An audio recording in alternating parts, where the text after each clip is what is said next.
Okay, so welcome to our class tonight. I can never remember the name of it. It's Writing Workshop 4, Game Writing and Interactive Formats. Anyway, it's supposed to be about working together and collaborating and working in teams, plus advanced game writing techniques. So, our guest speaker tonight is Tracy Seamster, and she is currently, what's your title? I'm a writer designer. Writer designer. They Mhm. combine the two roles. Yeah, yeah. It's a they sort of needed to create the title to encompass the things that the writing team was doing because we do some design, but obviously we're primarily writers. Okay, so you're working on the Elder Scrolls Online, Yes, yes, I am. and can you tell us about how they? You're a staff writer. Hmm. I have told them, my students, that I quite a bit. I have talked about the fact that I do contract, but there are these people out in the world lucky enough to get on staff at a game company as a writer. So, can you tell us Mm. how big the writing team is and how it's organized? Um, well, how we're organized. Hmm. I have to like mentally count how many people there are, and that's math, which I don't do very well. Wendy, you disappeared. Oh, I'm there you back. go. Um, so how we're organized is, well, let's go back a few years. When I first started working at ZeniMax, I had been hired as a content designer. So that means I was supposed to be doing implementation and scripting and all that sort of a thing. Later on, as the teams started to grow, they wanted to specialize some people. So each team had someone who only did base pop, and then the rest of us were designers. And the teams were about Wait, wait, five or wait, wait, six wait. people. What? Am I talking too fast? You just threw out a jargon word that I want you to explain. Base Oh, pop. oh, bass pop. Yeah, the bass pop person does the I guess it would be the basic population, which would be the monsters that players get to fight in places during the game. So they have to know how essentially the levels that the players will be when they're going to encounter these creatures, what sort of things the player would be expected to know at that level. For example, if there's a player who's like level 2 doing something, they're not going to have the same skill set that someone who's level 20 is going to have. So the creatures are more exciting, I guess you would say, the higher of a level that you get. And so we had one person on every team who specialized in knowing everything about the monsters. You know, how many could you group together without, always slaying the player, and how many, uh, different types of encounters we could have where, you might have. Um, Several different types of humanoids, you want to make sure you always have a magic user and someone that, like a tank sort of thing where the player could come to physical contact with them, so they would do all that sort of a thing. And on our teams, they decided also that not everyone was a strong writer, but some of us were weaker in implementation, but good writers. So they created the role of a writer designer where um, our team content designers go through and do all the implementation of the quests that they devise. What our function is we go um, through the entire process with them from the point where they come up with an idea and they want to see how it would fit into the lore of Elder Scrolls, and we help them out on that aspect. Now, We now, have, who is it that's yeah, coming up? The content designers is the the content role. designers, yeah, we have meetings when we're developing a new area, for example, where we'll sit down, and this is where the whole team concept comes in. because we'll have a relatively large gathering where it's the content designer, and that's the person who's going to do the actual scripting and implementation. We have a level designer who's going to do the basic layout of, okay, a building will go here, there's going to be rocks over here, and this is how the gameplay flow is going to work. We get a world builder who is actually going to create in-game the items and uh, environment and all of that that the level designer has essentially laid out for them. So they're going to make it look pretty in the game engine. And So then your level they, designers don't actually use the game engine; they just create the they design, they and somebody do else they do they implements. do use the game engine. So, but they're using a different aspect of it than the world builders do. Okay. Their function is different in the sense that they're doing the initial pass where it's like not textured, where they don't have the overlay with the exact, this is a rocky texture or whatever. They'll just have whatever bumps and things and be like, okay, this mound here is going to be this rock. Later on, when we have those kinds of assets, the level designer can place those too. But the world builder does all the finessing for it, making sure that this rock actually blends in with the ground surrounding it Yeah. so it doesn't look like it was just plunked down there. Yeah. Um, Okay. so so there's that. And then the fiction person also goes in to make sure that the ideas have nothing to do with, you know, lore that has no basis in Elder Scrolls or whatever. So we do this all before the implementer actually starts implementing, essentially to kind of hopefully catch any traps that might go through. For example, the level designer might say, well, you can't really fit a boss fight into this particular sized area that we have. If we're going to be building a cave system, for example, they know, approximately how many things will fit in there. And they can, do as much as possible to clear out a space and make room for what the designer has in mind. But if it's impossible, obviously, they want to express that right away before they start working on it and throw out some options like, well, we can't do this in a cave because we don't have enough space, but we can totally clear out a section of forest, and maybe you could, do something in a dip in a forest setting. So it's actually really awesome to sit in on those meetings. This is the first game that I've worked on really where we've had this level of planning before we actually jump into the engine and do stuff. So it's really nice. Did I that answer your question? I You just went all the did. way around. No, well, okay, you didn't, but we'll get back to it. I have tried to explain to students that every studio is set up differently, and Mm-hmm. that many times the writer is brought in at the very end after everything has already been created, Mm-hmm. and then they're like, oh wait, we need words put in these people's mouths. Right. So it sounds like they have integrated at least story trained people early in the process Mm-hmm. with Elder Scrolls. Yeah, we've been really lucky. I mean, some of the people who were initially on the team were like Zeb Cook and Lawrence Schick, who have a long history in doing TSR and D&D and D and things like that.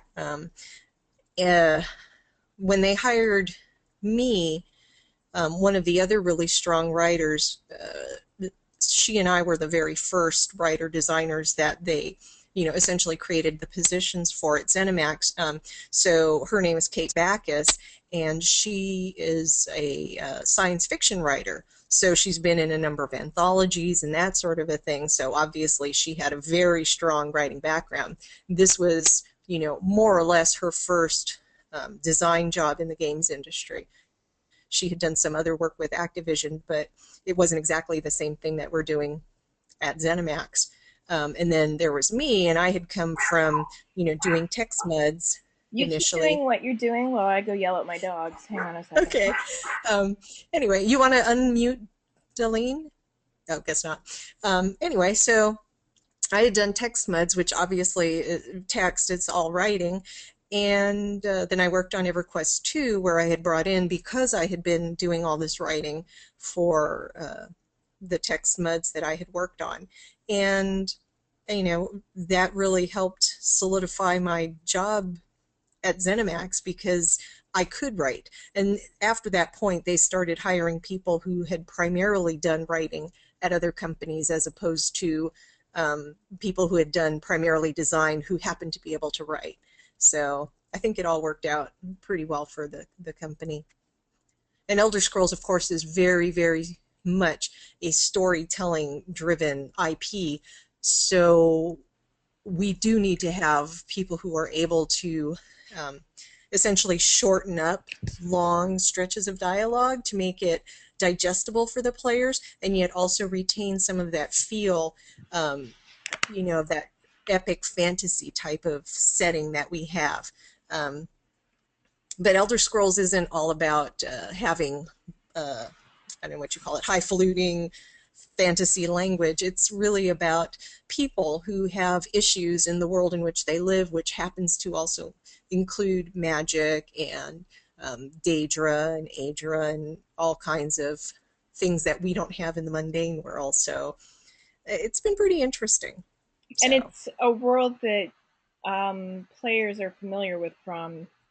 I mean, I don't want to call this a sequel, but mm, it's set in a known universe, right? right, right. I mean, there was so much more history to Elder Scrolls. Um, Quite frankly, I came to the franchise really late. I started playing Oblivion right before my job interview because I had seen my ex-boyfriend play through all of Oblivion. And, in a sense, that was my playthrough because I sat through all the stuff that he was doing.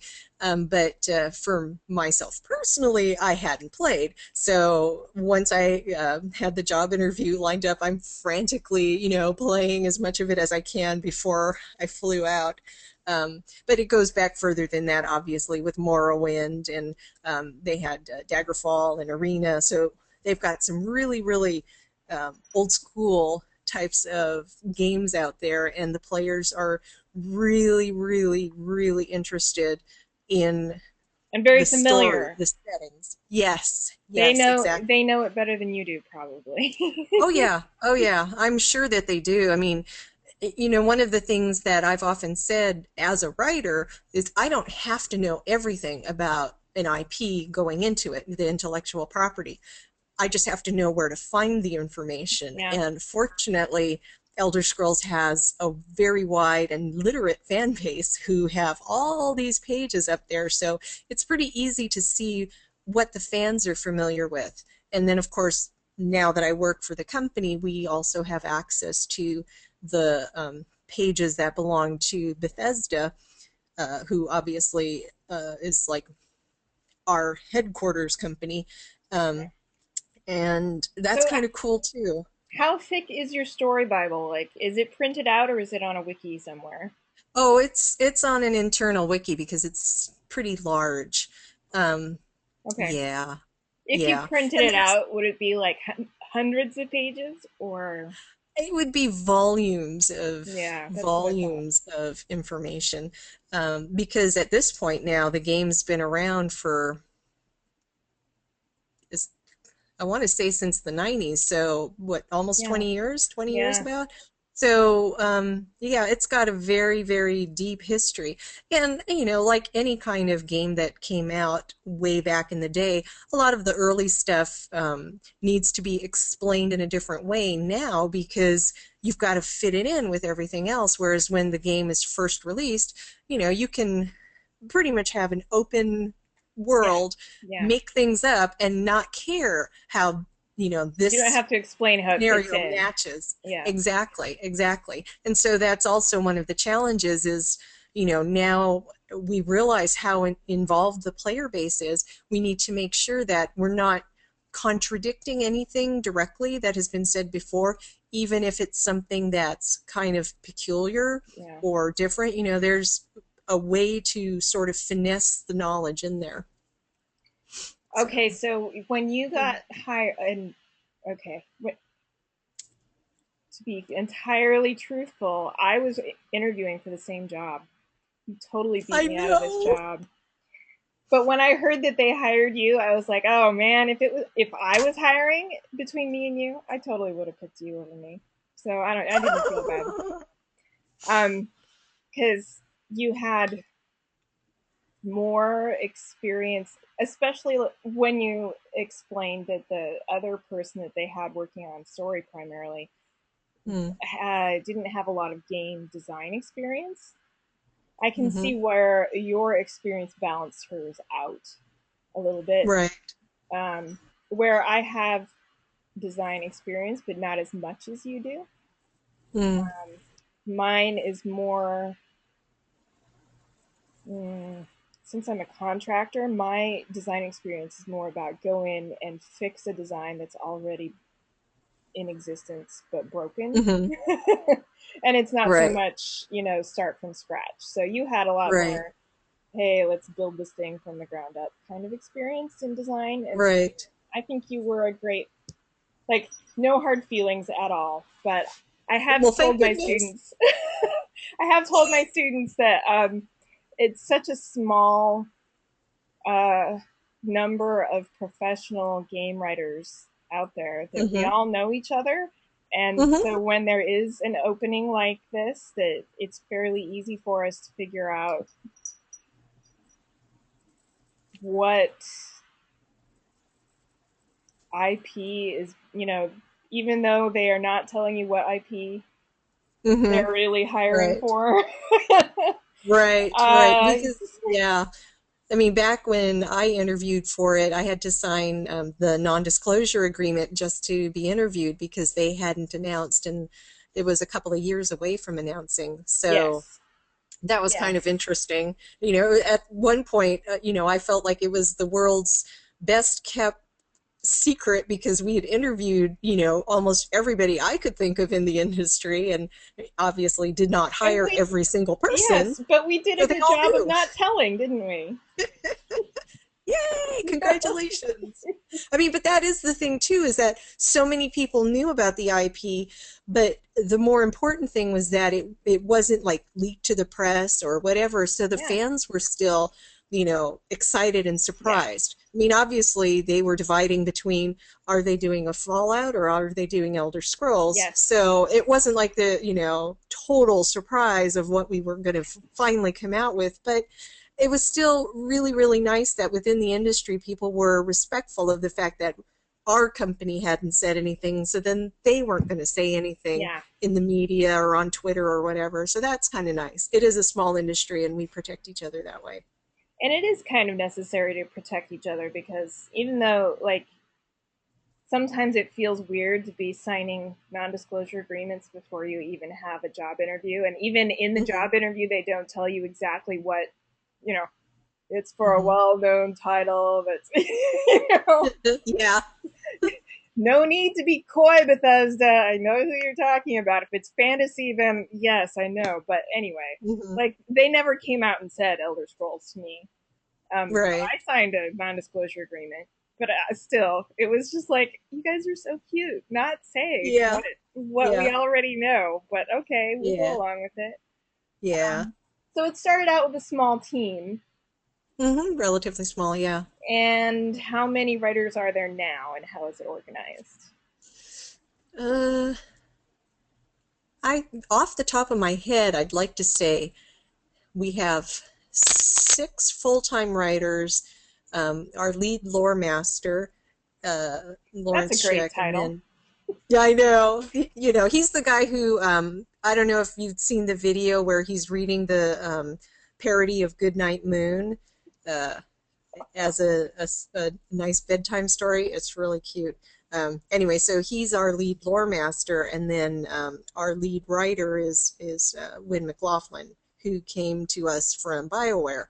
Um, so he had worked on the Star Wars IP, as did a couple of the other writers that are currently on our team. So, we do have a very nice stable of people who have come in specifically because they are writers and And MMO writers. I've also said we're a bit like um, the Mad Hatter's Tea Party, where we all just go. Somebody yells clean cut, move down, move down. So Mm-hmm. we all just kind of every 3 years or so move to another company. So, Right. like you said, Right. all of you've got a bunch of people who wrote on Star Wars working with you now, Mm-hmm. and um, Mm-hmm. it is there aren't a lot of jobs out there. So part of what I wanted to point out was that there are 6 people working on this huge game who have the title Mm-hmm. of writer, Mm-hmm. and lots of people want to be writers for games, but there just Right. are not very many on staff positions. And No, there I've been really are, lucky.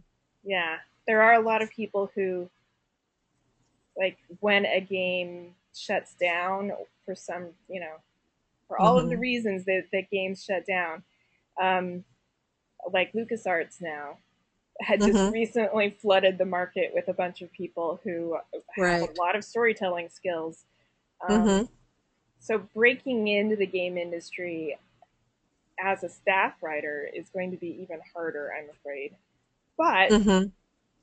the good news But it is, can be done. yes, I was going to say the good news is more companies are starting to have teams of writers.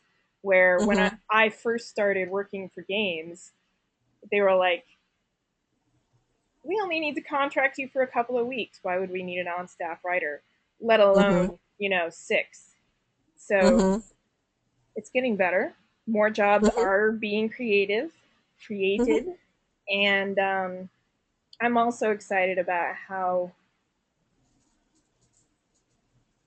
many opportunities there are now for people to publish their own game. Mm-hmm. Like Right. Right. you can make your own game. Like there's lots of tools. I make my students use Twine, and that's what Zolene was mentioning at the beginning of this. Ah. Um, their big project in my class is to create a branching story, an interactive narrative, um, Mm. using Twine. Um, and that's the tool that they get to use, and it's a little buggy. Like, um, I'm not going to unmute Delene at this point because she would just unleash a bunch of unprintable words upon us because it has Oh. really given her trouble, and I'm Aw. very sorry, Delene.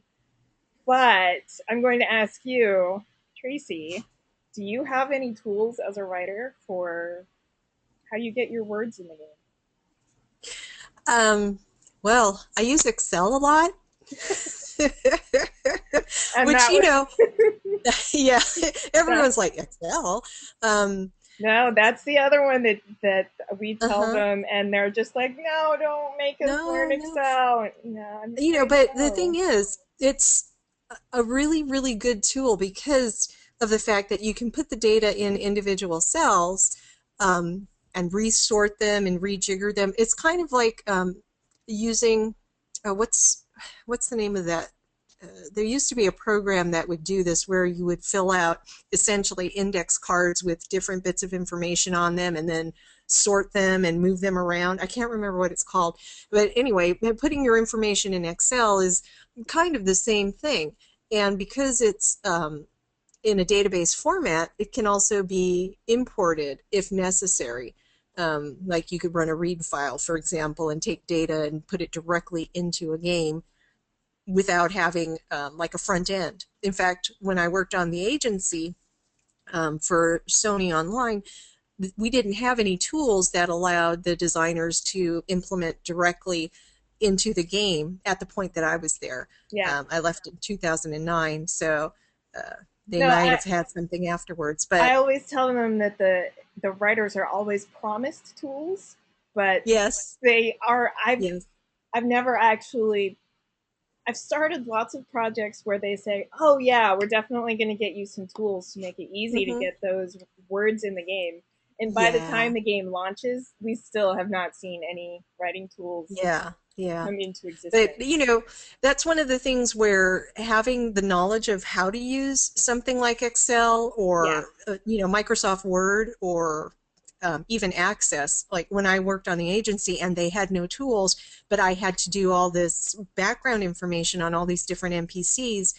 What I did was I created my own access database and coordinated it with our art department because they were working on the same sets of information that I was, Yep. but from an art perspective. Yep. So again, it's like a collaborative effort where, I had all the text because the agency had something called operatives where, it was like they had a nickname, they belonged to a faction, they had this backstory, and they also had a piece of artwork that represented them.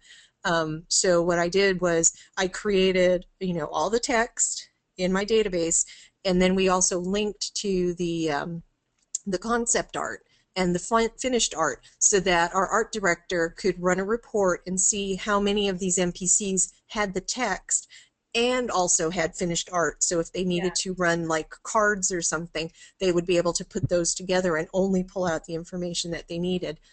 So having the skill in, the Microsoft products was actually really, really useful. Yeah.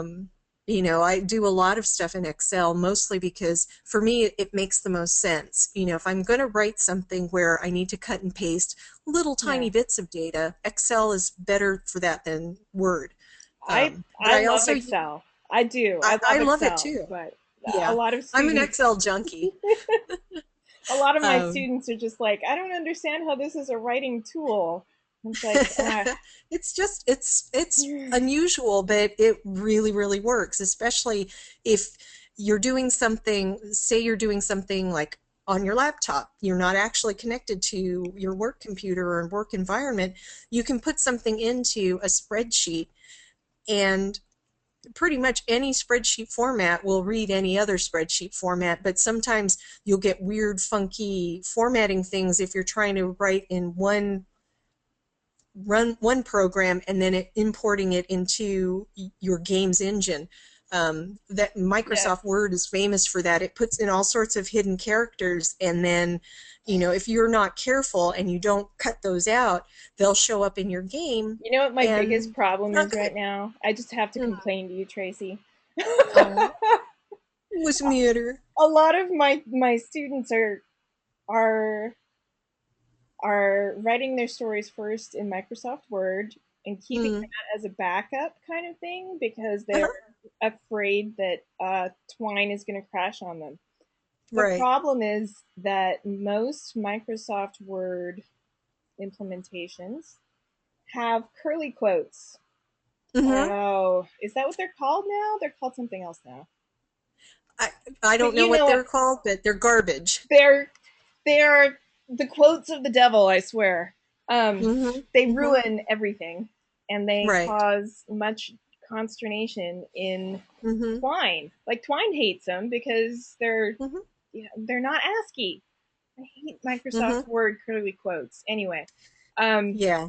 Yeah. I mean, and that's something that obviously we have to keep an eye out for because a number of our writers actually do their work in Microsoft Word. I yep, never have because of that copy paste issue. yep. The other one that I use a lot, which is also, and it could just be an old school thing, but I use Notepad because I it puts things in plain text, I do which you too. can cut and paste and it puts Yep, nothing extra in there. So, yep, it's kind of good.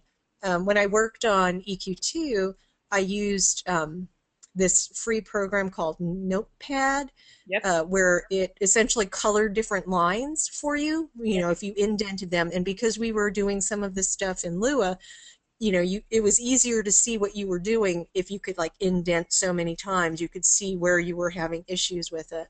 Yeah. So there's a lot of stuff that you can do. But you were talking about like branching stories and things. Yes. I was once hired by a small company to write a choose your own adventure story that they were going to put together as a small app for like an iPad or iPhone kind of thing. So I wrote them a prototype story and I did it in Excel because I wanted to be able to scroll all the way across and see, okay, this one dead ends Yeah. literally, Yeah. but if you choose the other one, it goes here. So by putting in Excel, I was able to see all the way across the spreadsheet how many times the end result was death. Yeah. So And that was kind of useful. I'm curious, have you seen Twine? I bet you've had No. your head down in, so I'm going to show you a little bit of Twine just here for a second. Okay. And then I'm going to ask you, so did that game get made? I don't know. Um, I'm not sure because the man who had hired me for it then went on to do a music app, which is very successful. Although right now I'm blanking completely on the name of it. But so he had gone on to do something that was completely different from being a game. But I'm sure he had his daughter test it because he had requested specifically that I include dragons because his daughter loves dragons. So, it's kind of neat. So do you still have the Excel file? Oh yeah. I'm curious how it looks. Would you be willing to share? Mm, Is that some, like, I don't know how long ago it was, if you need to get permission, that kind of thing. yeah, I would have to ask him permission before I show you, but essentially it looks exactly like I'm saying. It starts off in one part of it, and then you just see all the different options and choices going off in different boxes. And then I color coded them. If this choice would lead you further down, then, all the green boxes would keep going until the happy ending, whereas Yes. choices that led elsewhere were color coded differently. But that way I could see, visually the whole sweep of the story. Because even though I'm a writer, I'm a visual Yeah. person. So Yep. I need to be able to see the end result before I can actually Well, conceive it's, it. yeah, it's like an outline.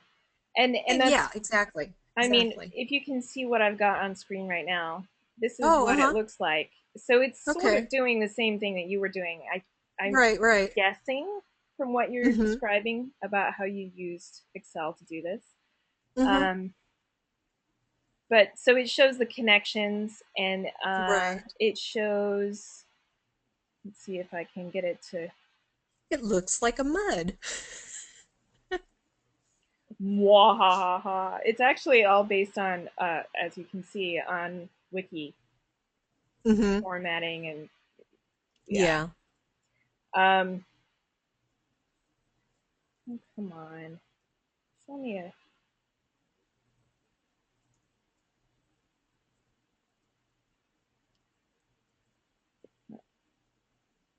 All right, let's be brave and see if I can pull up a twine game I've got.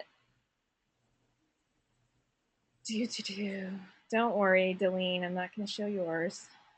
Aw. Well, she's, like I said, having difficulties with it, so I'm gonna go back one. Ooh, look, there's a folder with her name on it. Oh, where'd it go? I hid it. It's right here. See, Delene. I've been helping her out. Actually, Gardens of Time. This is Gardens of Time X. This is something that another one of Ooh. the students in the class is working on. Um, Uh-huh. so as you can see, they can get pretty. Uh, Oh, yeah. Wow. You are it dead. Please start over. Yeah, that's pretty much the whole thing. Yeah. so it helps kind of keep track of the web that can be Mm-hmm. created. If you Right. have people going back and, like, circling back around into one that you Mm-hmm. uh, already did, or you know later on, I'm working on this one still. So That's pretty cool. it's a cool program, even Uh-huh. though it makes a lot of people crazy, just because it does assume some of these old school tactics, like Hmm. that you and I just think of as, I did not think to tell people, like, oh, don't use spaces in your file names, and make Oh, yeah, sure that yeah. you add a file extension at the end of it, because it Hmm. doesn't do that automatically. It just assumes that you're going to do it. Yeah. And if you don't do it, then sometimes it works and sometimes it doesn't. And sometimes it makes, Mm-hmm. So it's a little Yeah. buggy, but it's also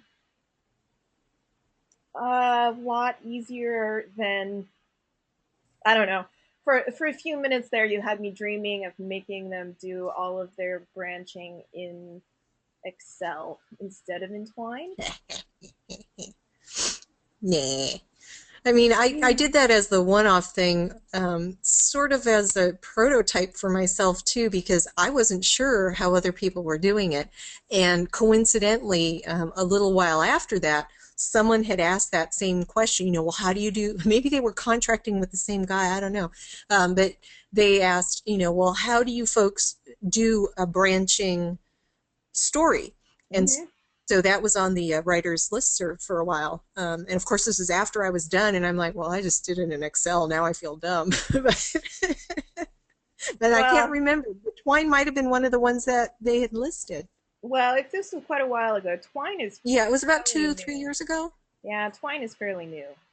Oh, So okay. I bet it was a bunch of other, like, I think I remember that conversation Hmm. because I think I probably was the one saying I use index cards and string.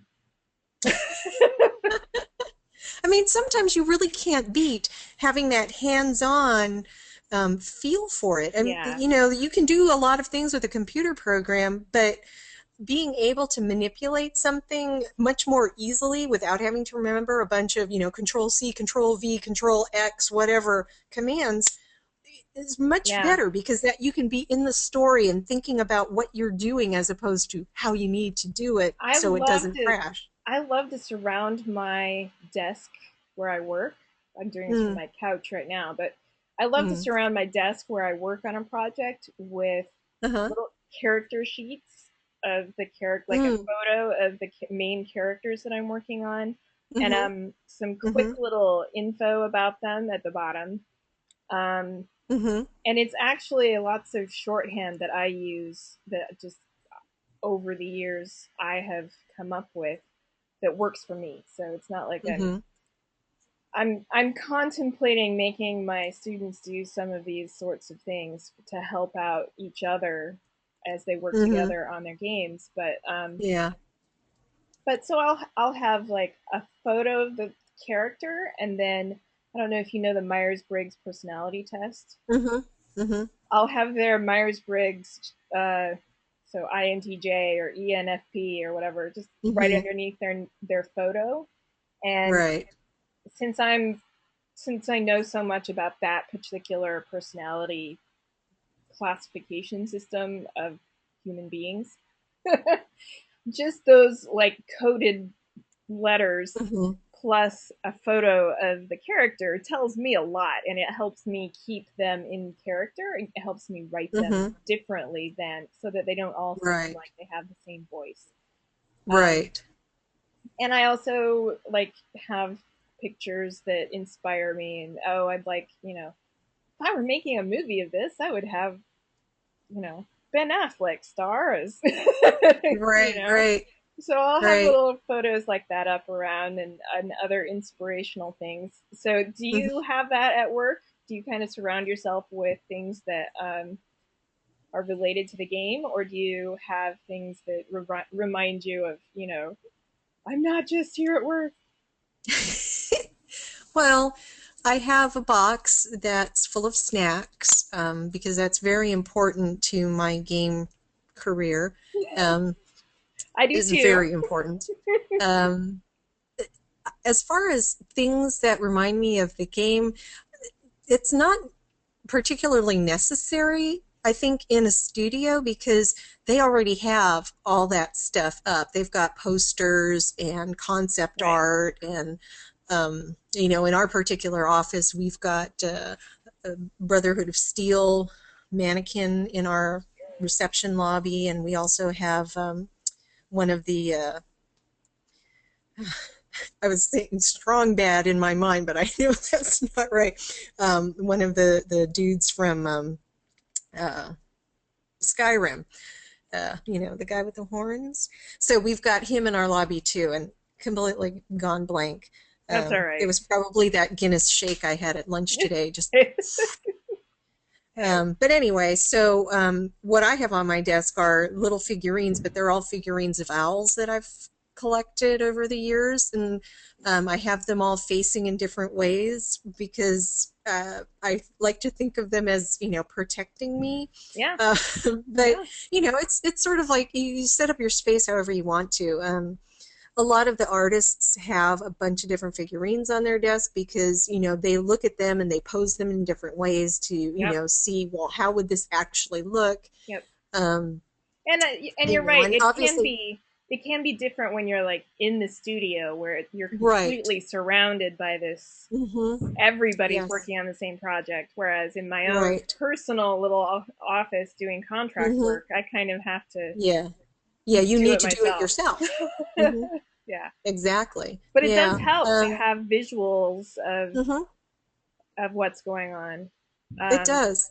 It does. there, And it's kind of nice, how we're set up at ZeniMax, is our teams are sitting as close as possible to each other. So, for example, the team I'm on happens to have two writers. So we sit next to each other. The content people sit across the aisle from us, and the base pop person sits right next to me. And I've got two world builders sitting on the other side. We don't have a level designer right now because our team isn't doing anything new that requires level design.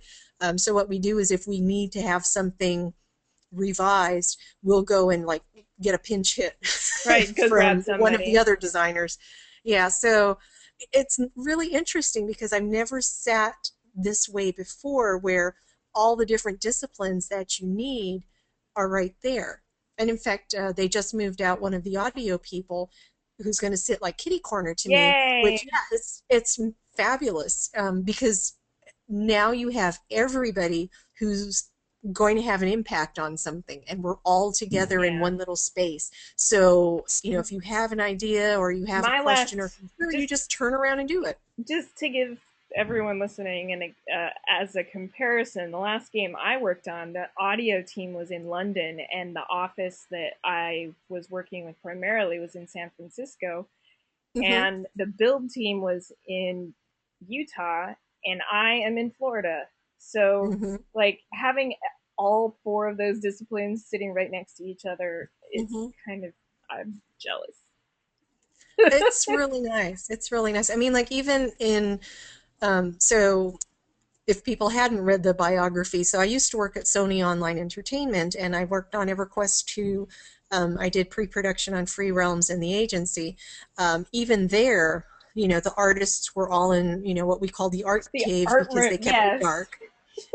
So, they, And the and programmers are off in their different own groups of room, people. and you like have to go Right. find them. That was the traditional way of setting Yes. up studios. That's very true. Yes, yes. And everybody, if you wanted to find out from an engineer why such and such wasn't working in the engine the way you expected it to, you had to go hunt down, one of the coders You had to somewhere in venture their little into, enclave. right, venture into their territory, and they would all look at you like, "What are you Hmm. doing here?" Yeah. Right. And, it's kind of interesting, because you would often know their names because you saw them on emails, but you wouldn't recognize them because you never saw them face to face. So, Even when you were working in the same studio. Yeah. right, Yeah. right. And, on a big team, my background obviously is working in multiplayer online games. On some of these teams, they're enormous and you don't know everybody. But the way we're structured now, at least you know the people who have great impact on exactly the stuff you're working on. So, Right. Right. it's wonderful. Okay. So a few more questions for you. You Okay. mentioned muds, and I was a mud addict in the 90s. Um, so what muds did you play in the 90s? Well, I'm a cheapskate, and I'm the first person to admit this. Um, I didn't pay and for my it's muds. yeah, What are you yeah. talking about? Um, so what I had done was uh, it's kind of a weird story because how I started playing MUDs was how I got into the games industry. It's like two stories that cannot be disconnected from each other. Essentially, it was because I never called my sister. And she's like, well, there's this new thing out called email. Maybe you'll try that. So she got me an email account on Genie, which was the General Electric network. Uh-huh. Um, That's which a in long time itself is a ago. fascinating story because apparently the only reason Jeannie existed was the wife of whoever the president was of General Electric at the time. Was it not Kevorkian? Anyway, his wife had said, well, you've got all these computers and nobody's using them at night. Why don't you, like, do something with them? Mm-hmm. So that started up, you know, the General Electric Genie network, and they had all these bulletin boards and things like that, and everything was in text because this was pre World Wide Web. Yeah. So I never emailed either. My sister got me this wonderful email account, and I never emailed her. So as a last ditch, desperate effort to, continue to communicate with me, she's like, "Okay, I play this game. You might like it. It's called Gemstone 3."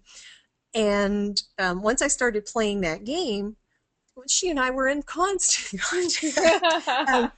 But I really, really enjoyed it because this was all brand new to me. It was Yeah. pretending to be someone else. So it's like acting, Yeah. and, but it's all in But it's writing, which I text. love. Yes, you can do that. You So, don't actually have to yes, act. Yes. yes, it was fantastic. So I applied for a job with the company because I loved it so much. And at the time, they did a lot of in fact, they still do. Semitronics Corporation does a lot of They do. remote They, workers.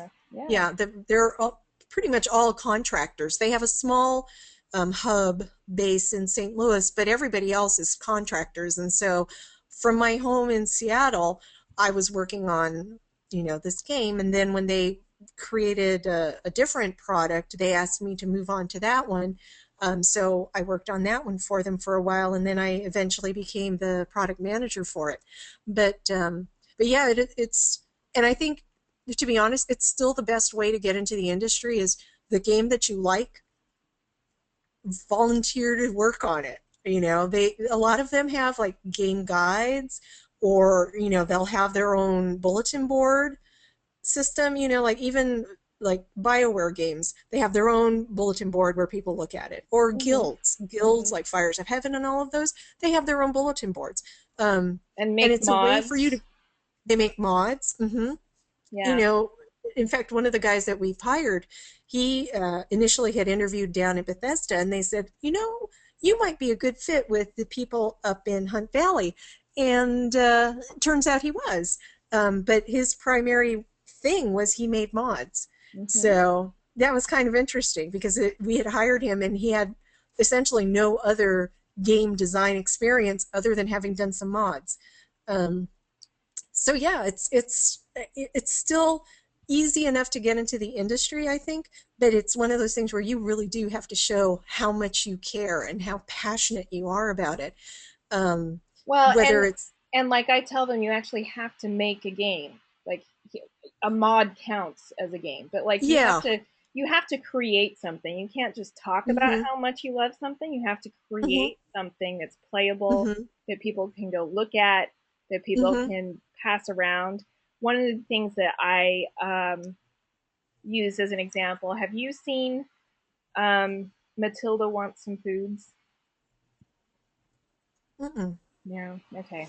You have to go play Matilda Wants Some Foods again. And I think Delene, this is the third time she's seen it. But it's my favorite example of someone oh, look at it who, right there. yeah, my favorite example of a writer who wanted to get into the game industry Uh-huh. said, "Hey, how do I get into the game industry?" And everyone said, "Make a game." Oh wait, I have seen this I one. thought so. Yee! So I know, right? That's it. Like, we love this one. Let's get going. Um, all right. So we want, since you have seen it, we won't go all the way through it, but But yeah, it's exactly, it shows that pacing, basic storytelling, what might be fun in gameplay.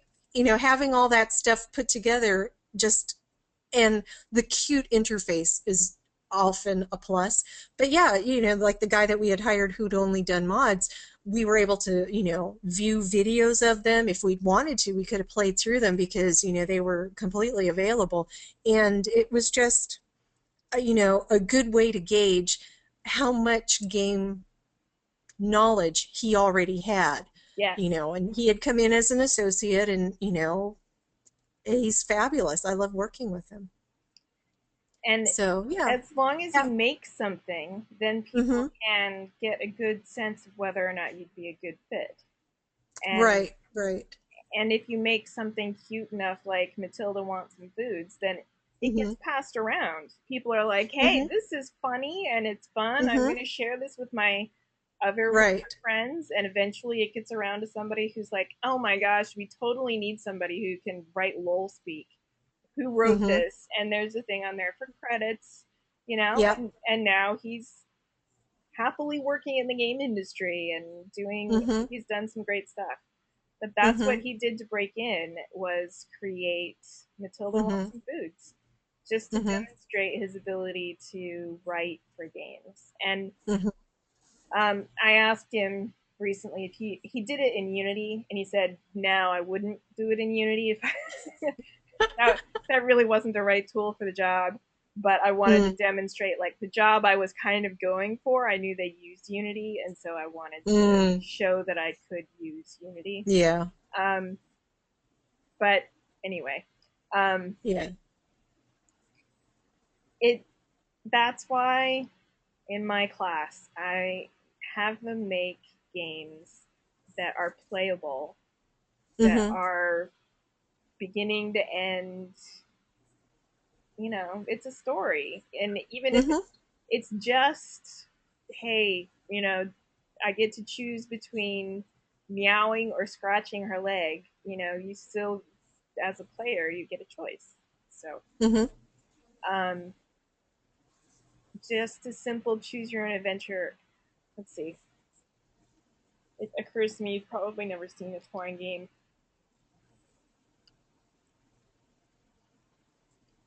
What's that? It Twine Hub Weebly.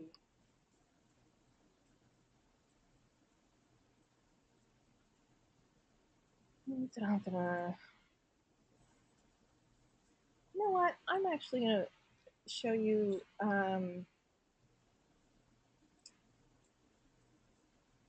And this will be new for Deline too, actually, because I just created it, and it probably won't even work on your, because the DNS hasn't.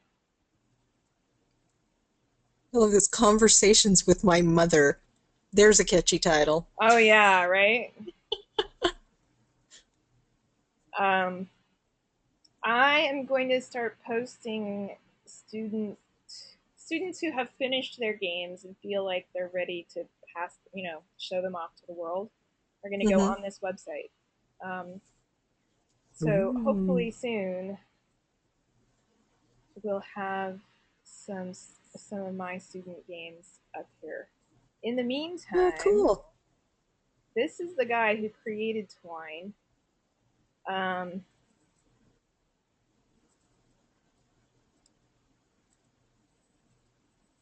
so you can either do it like this, where um,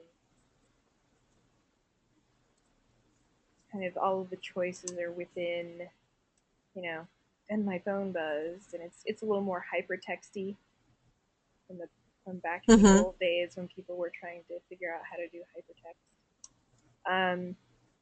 Or let's see, I don't remember if they're all like this. Folded fish, or yes, this is his style. I forgot. Right. Uh-huh. Another one, the Choosatron.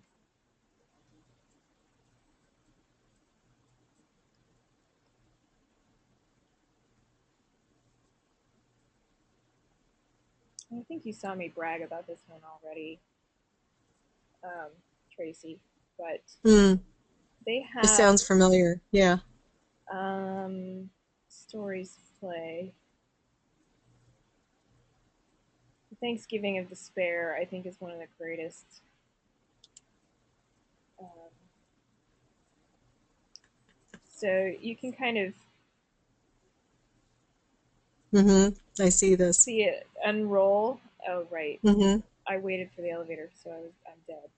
So I'll take the stairs down instead. Dive under, steely door, and I'm dead. So anyway, this one kills you a lot. hmm I think one of these, yes. Okay, so this is the one that a lot of my students choose. The format. Twine lets you kind of output it in several different ways. So that one, it all just scrolls down the page longer and hmm longer. Um, this one all kind of displays a new page for you, and this is more choose your own adventure style. Um, so here's the text up at the top, and hmm then you know, cake or death. Cake, I think. Cake. Yeah. So Aw. that's kind of what a twine game, excuse me, what a Uh-huh. twine game looks like in the end. And hmm you can, of course, get wildly creative with it hmm because it just ends up with an HTML file. And You're so right. you can add photos and go Mm. go wild with HTML5 if you want to. But Ha ha ha. yeah. Again, Delene's like, no, don't make me not. It's okay. Um, so we'll go back to Twine Hub because this one is kind of a collection of like people who really pushed the limits of what Twine can do. Mm. No, that one's dead. Never mind. Jackalope heads. Um,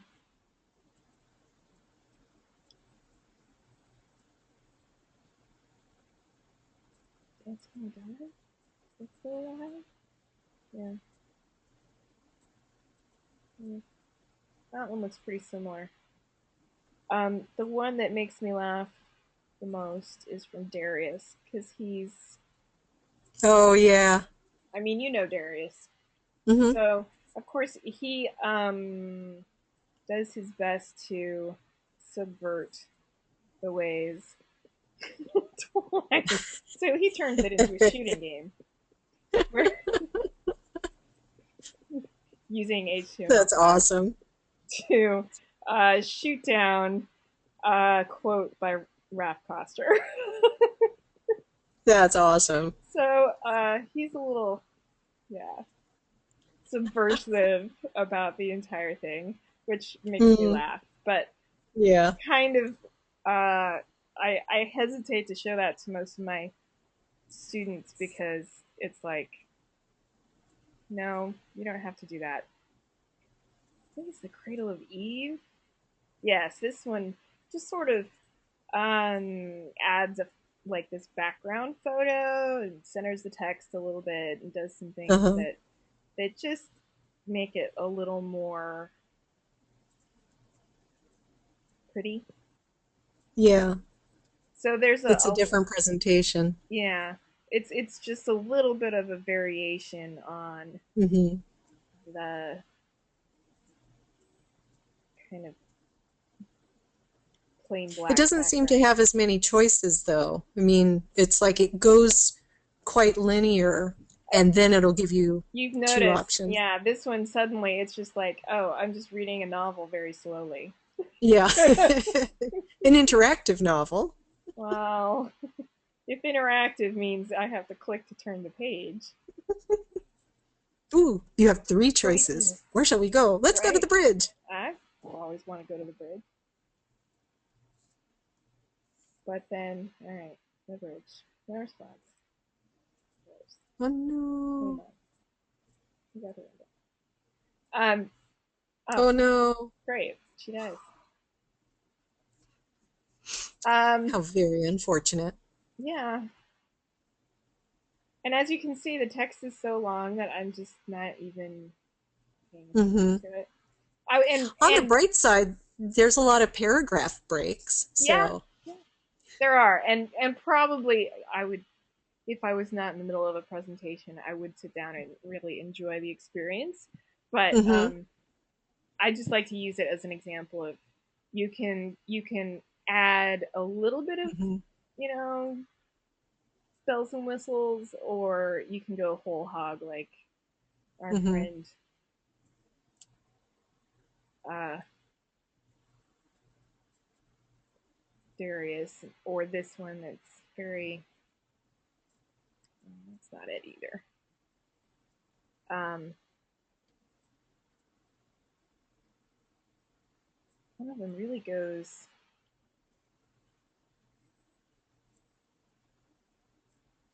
This one, it's all about like you've already lost me, right? What? This is supposed to be Twine HTML? I don't know what to do. Hmm. Um, We have failed at the relationship. yes, we did. And this one just adds, some mist to the background. But doing a few little tricks Oh. like that. So anyway, we've gotten a little bit off track, but Hmm. these kinds of games are the ones that I am making my students do for their Mm-hmm. portfolio, so that they have something that they can show Mm-hmm. to potential employers that says, yes, I understand how Mm-hmm. a game is different from a novel, for instance. Right. Right. Well, one thing that I find lately, I mean, I've never had to take a writing test before I got a job, so I have really, really, really been lucky in the industry. Um, but now I've noticed that a number of different positions are, asking for things like they want to see various writing samples.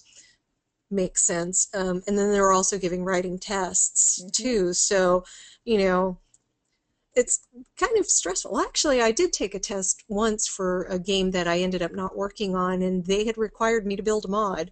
And I'm no mod builder, so it was very challenging in so many levels. But yeah,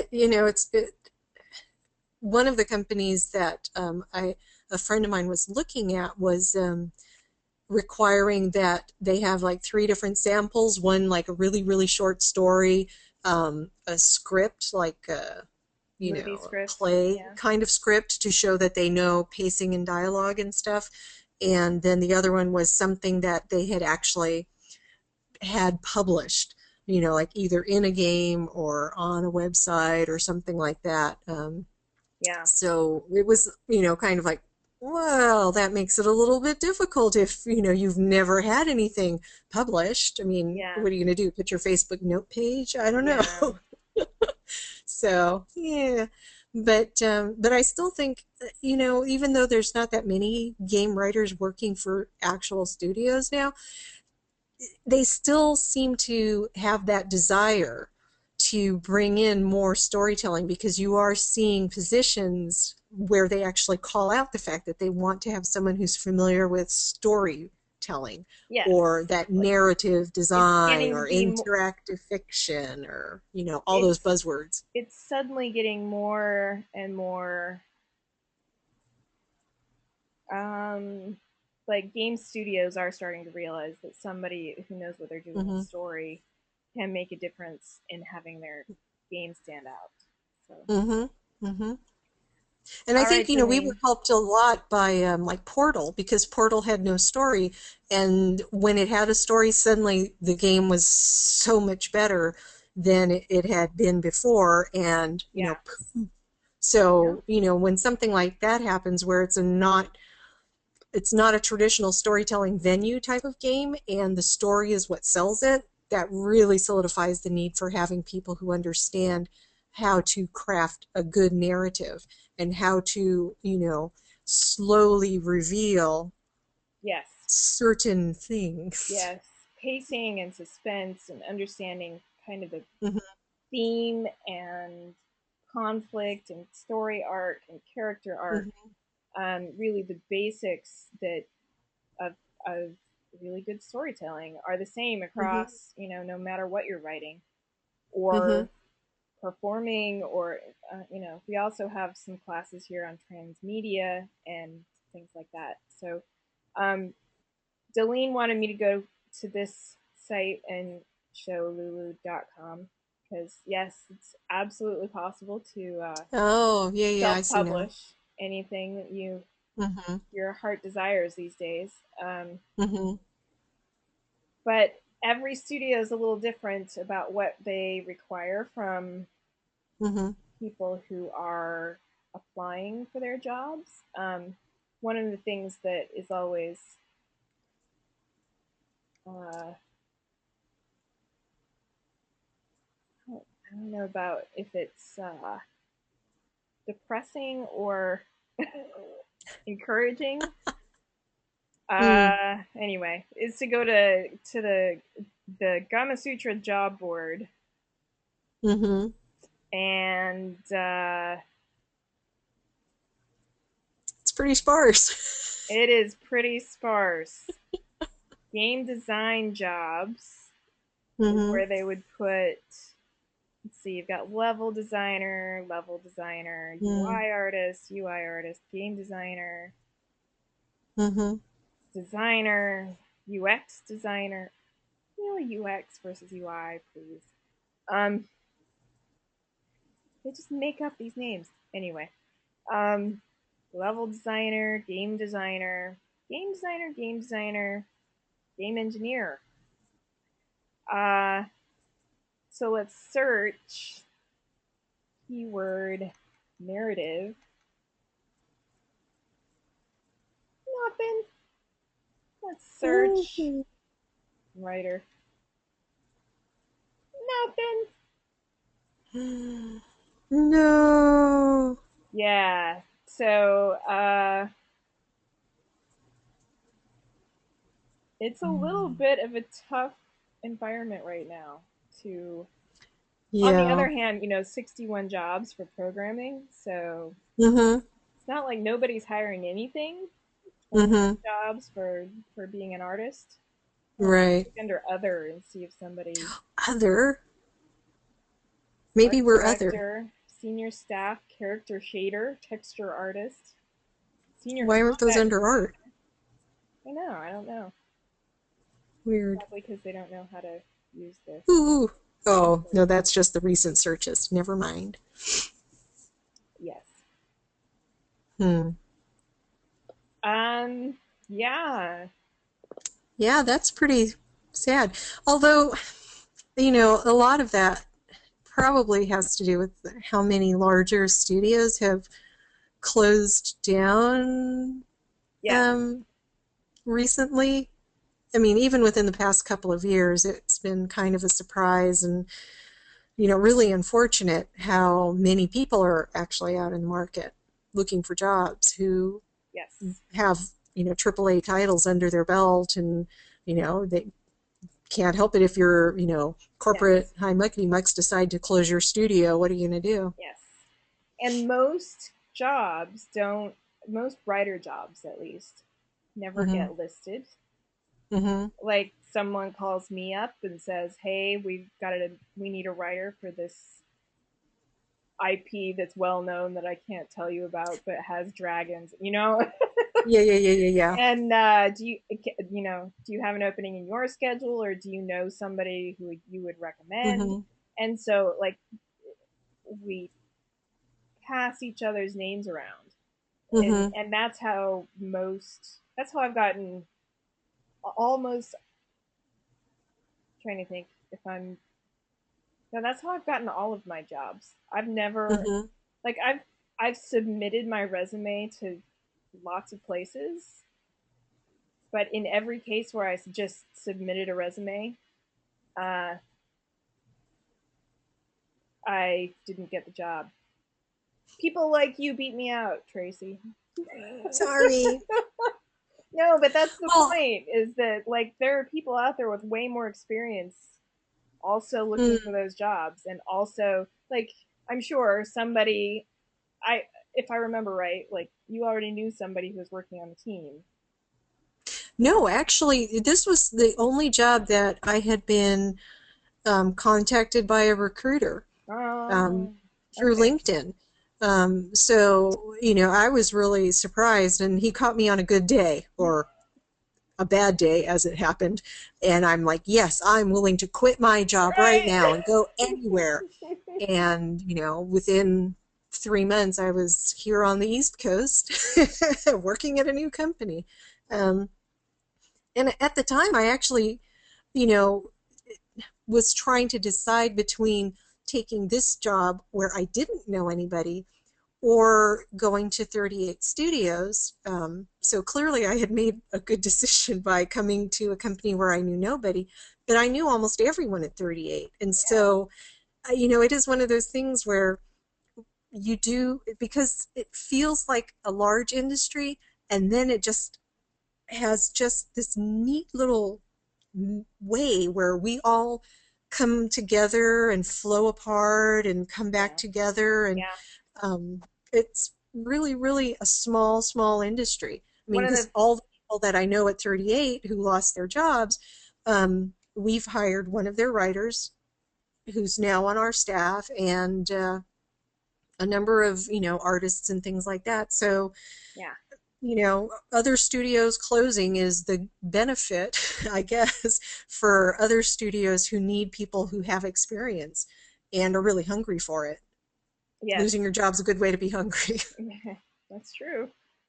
And like I also tell my students, you can always start your own company, Hmm. and there are way more opportunities now to self-publish your game than Hmm.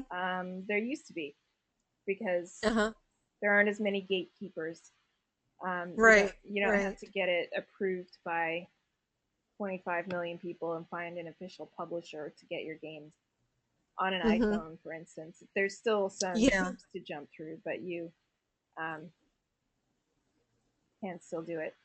Eileen's trying Hmm. to uh, improve everyone's mood by showing that no, no, really, there are jobs out There are there. jobs. Look, contract.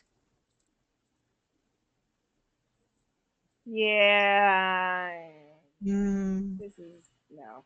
I used to work right, or work. Well, I worked too, but I used to live right down the street from Nintendo when I lived out in Washington. Um, and this is technical writing. This is not writing Hmm. for a game. Not This writing, is writing. not creative writing. This is work with ES to edit translated NCL documentation. Oh yes. Ugh. For Did you people try who don't turning it off and know, turning it back on again? that is English as a second language to translate. Um, Hmm. yeah, so this is translating, fixing manuals. All your This base. this job, yes, all your base are belong to us. This is Hmm. fixing um, Wii U manual instructions that have been Hmm. auto magically translated from Japanese into English. So Hmm. this job is going in and making it readable. That's what this job is. And it's something like that too. If you have the capacity to do it, it can turn into like a foot in the door sort of thing, where now It you can, actually have some industry experience that you absolutely. can point to. But I'm when you go down there and it says 3 years of experience preferred. prior Hmm. experience in editing and writing technical documentation for a medium to large company. Yeah, Yeah. it's I mean, like I've always said that, every job that you have gives you experience towards whatever job that you want. So, like if I were going to apply for this job where it says prior experience editing and writing technical documentation, um, well, I used to work for Blue Shield out in Seattle, and I did an awful lot of technical sort of writing, and the Yep. fact that we were dealing with a lot of medical information and Yep. insurance, And that counts. buzzwords and things like that. So I would completely sit down and figure out how I was going to phrase all of that to show that, yes, I've had years of experience writing, all this, technical letters and things Yep. like that, because, writing all those business letters, you could be sued if you said the wrong thing. Yeah. So, Yes. oh, So look, it's the latest story. August. yeah, but August, yes. Mm. And it was posted on Craigslist. So like, Mm-hmm. holy cow, how are we supposed to find that? Yeah. But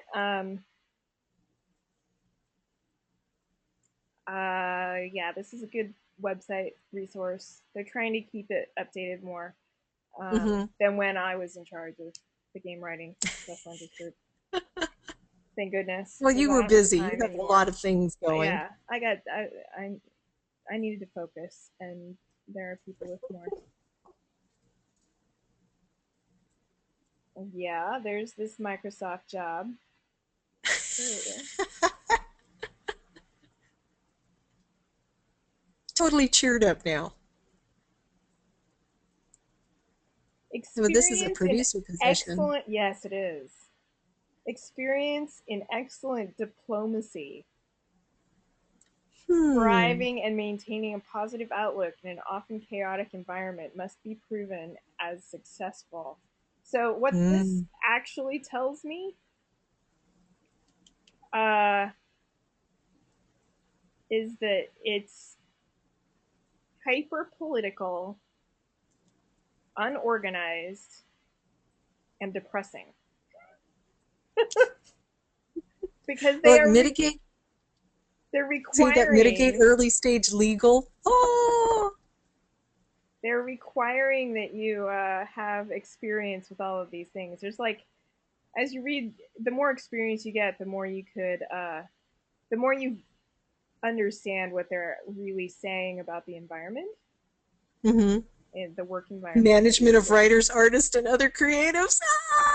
Because we're in trouble. Liaison with marketing, PR, trustworthy computing, and other necessary departments to ensure that projects are positioned properly and meet necessary clearances, which means you get to be the bad guy.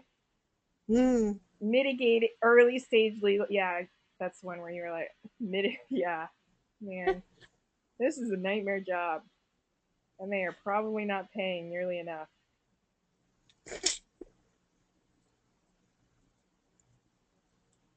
And it's not even saying how Yeah. much. Commensurate with experience. It doesn't even say that. Whew. Hmm. Good luck, guys, Microsoft. Anyway, Hmm. uh, let's get back to your game. Where was it? That's not it. That's not it. All right.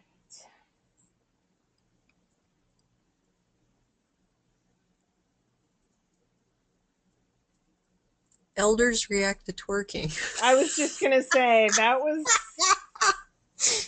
not what I was looking Um, for. And I have to say, if you have any communication with the people doing your website, hmm. it's not helpful.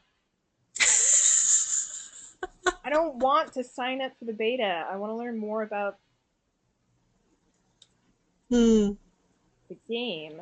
And in order to do that, I have to like, Nah, you have to go through this page first. and it keeps sending me back to it, Ah, no matter weird. what. Like, see if I click on game guide from here. Yeah. So now it's not going to do it for me. Oh, of course, now it proves you wrong. Yes. All right. I'm going to just demonstrate again. Hmm. It's not going to. Oh well. Cookies. Of course not, because you said it out loud. No, it's the joy of cookies. Anyway, uh, so game guide. Anyway, Did you have to write any or get to write anything for the website? No, actually, this is the first um, time I haven't had to work on any of the website text. We actually have a writer who's dedicated to doing all this website stuff. And she works with our lore master for things, like some of the background information on some of these, they do some historical stuff. And It's so, pretty he intense works here. with her to Yeah. get her the information. But yeah, in a way, I kind of miss it because it's really cool to be able to like, send a link to like I have adult children now, but to send them the link and go, look, your mom's written Hey, this this is what thing and I it's on the did. website.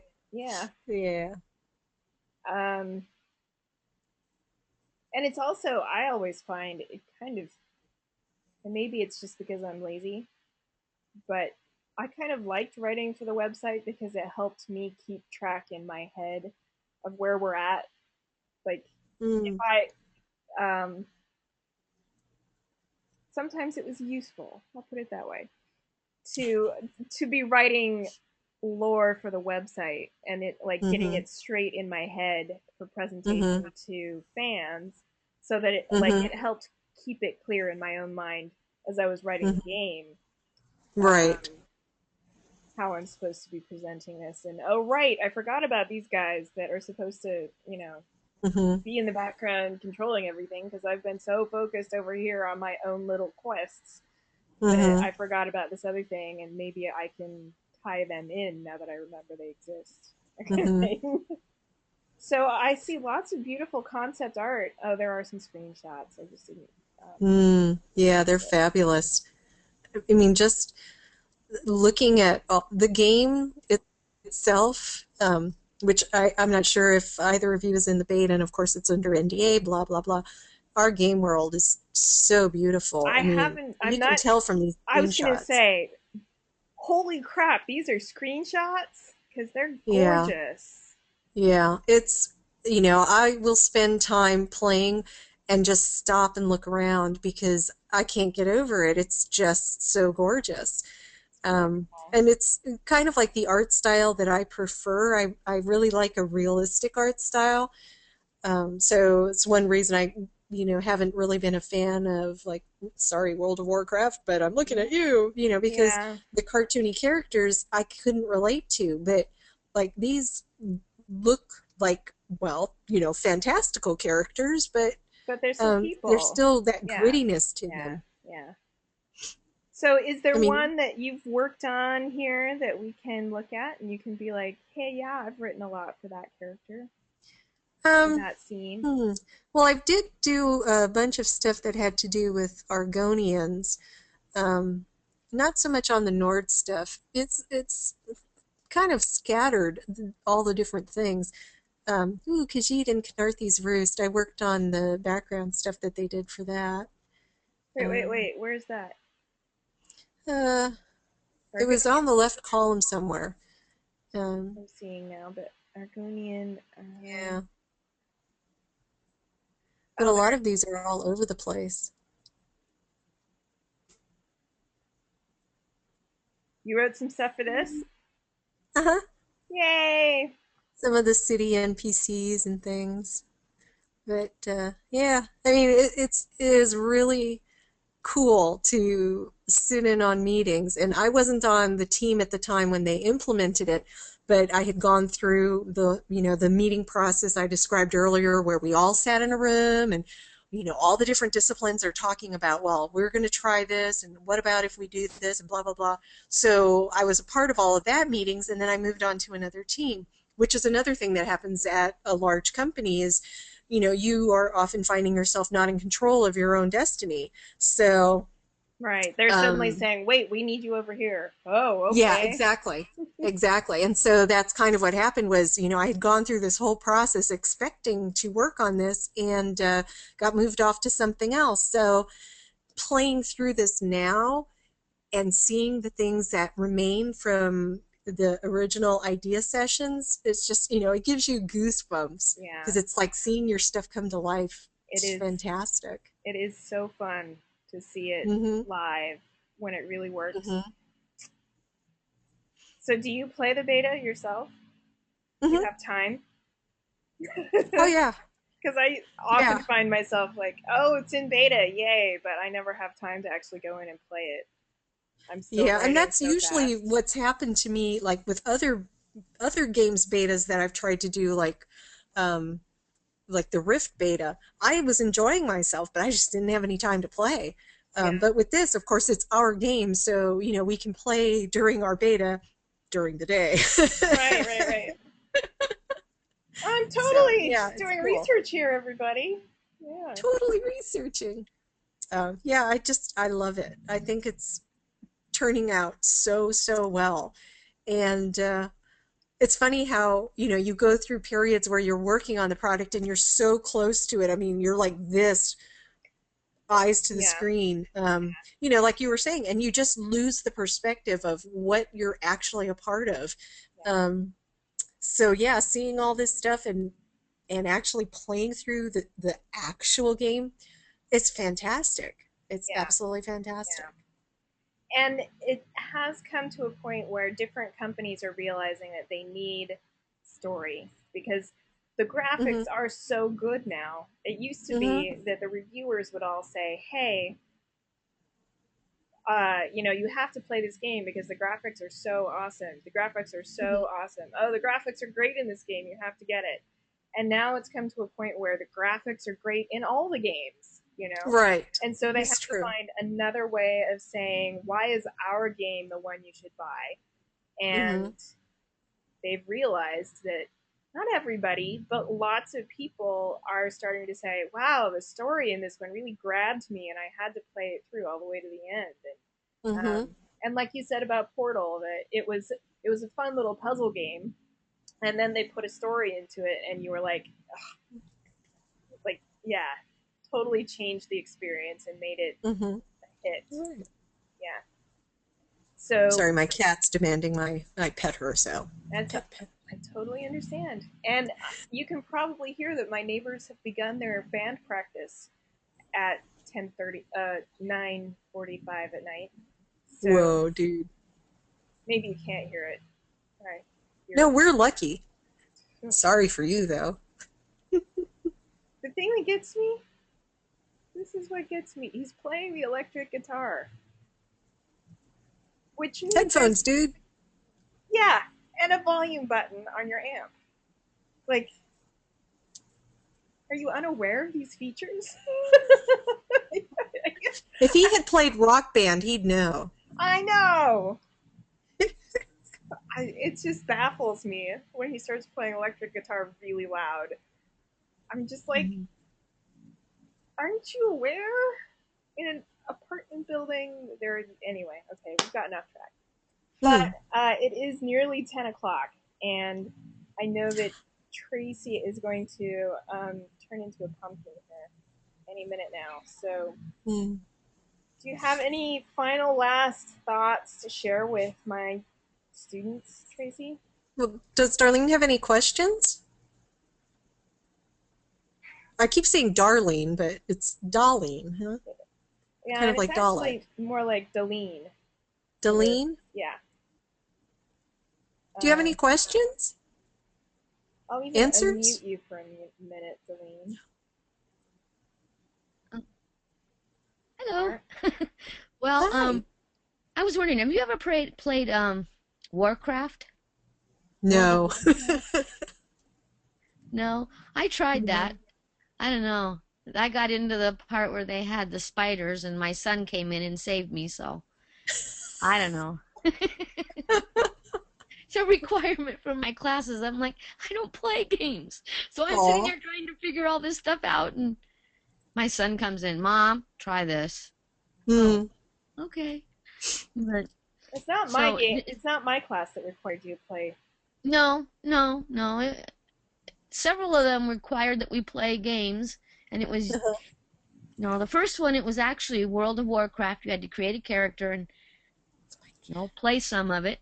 And then the second one that said play a game, I said, well, I already know a little bit about that. I think I'll go back and scare myself again. Hmm. But So, So if do you not play games because you're not interested in them, or you just haven't found a one that you like? well, I try playing puzzle games and then I reach a point where it's like, how do you solve this thing? I've done it Mm. 15 times and it won't let me do it. And Ah. then I walk away. Or, like Seventh Guest, you reach a point where you Mm. can't figure out which button it was you were supposed to push to get it to. The Mm. storyline in that was hilarious, though. If you could get it to skip the puzzles, it could be Mm. interesting. Um, my kids play Elder Scrolls, Yay! Morrowind, Skyrim. Um, we have it for PCs and for Xbox and all that, and Yay! I'm looking at all that and I'm going, I'm going to design one like that. Wow, how would you even? I can't even get my story to work in Twine. Aw. Well, if it's How any could I? help, we don't do our game in Twine, so it'll be easier. No, they use Excel. How do you It's feel about Excel, Deline? same. It's like, but mine doesn't look like Wendy's. I've compared them. Why can't I get it to just? It should, right? Yeah, it takes some. You kind of have to make it do things that it's not used to doing, Excel. But Ah, is that what it is? well, Okay. It's true. It's true. I it mean, is. Okay. you'll find your own style though is the thing because I'm one of the only writers that uses Excel where I work. All the rest of them prefer Word, which is fine, but like I said, I hated having to remember that I have to reformat after cutting and pasting.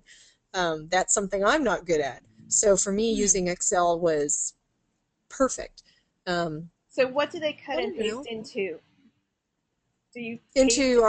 our we have a really good tool for Elder Scrolls, so um, it's obviously one of our proprietary Yes. engines that they created, and it's got a good tool for being able to do a million different things.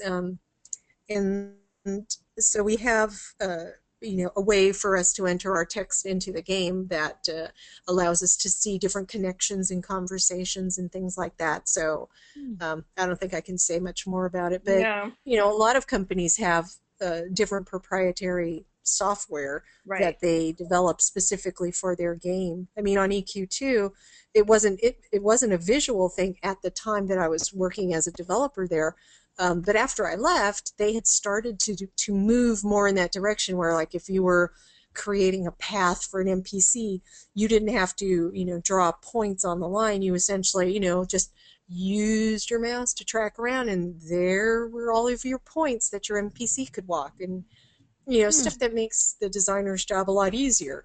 But most of the time, that comes after launch Yes. because then the engineers have more time to work on all the it would be nice if stuff. Yeah. So, Yep. Yeah. So a lot of times, if you have a tool before launch, hmm it's not. It's a little finicky, which is why I don't make you use an easier thing than Twine, mm, because like if you're going to get a Okay. job and you're going to have some kind of middleware hmm to help you put the content in the game, like if you're not hmm using Excel or straight up, Notepad and working in a text file, then they're going to import or whatever. If you hmm have a tool, it's going to be as finicky as Twine is, and as hmm helpful as Twine is in its own hmm ways. So yeah. hmm Hopeful. so helpful. So Well, I Delene, I know one that thing I would recommend for you, Delene, is really start playing some of the games that your kids have out there. Either wait until they're in bed or out or whatever, but you should be playing some of these more current games because when you go for an interview at a company, they're going to ask you, what are you playing now? And if you tell them you don't like playing games, you're definitely not going to get called back for a Yeah. second interview. I can tell you that Yeah. right now. Because Yeah.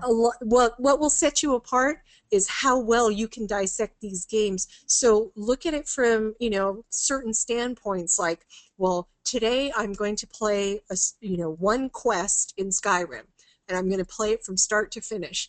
And that could take you hours depending on which quest you pick, but look at it. How did they present it? How does the NPC talk? What kind of staging did they use to set this up? Could you figure out what was going on by looking around you? Because games are a visual medium too, and that's something that, well, I'm not sure, I guess because Wendy comes in later in the process than I do, but I can say to my artist, can you put a skeleton here?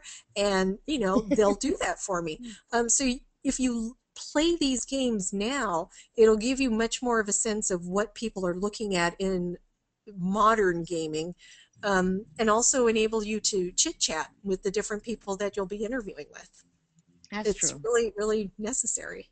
And so a lot of times students in my classes will ask me, "Hey, Wendy, what games are you playing right now?"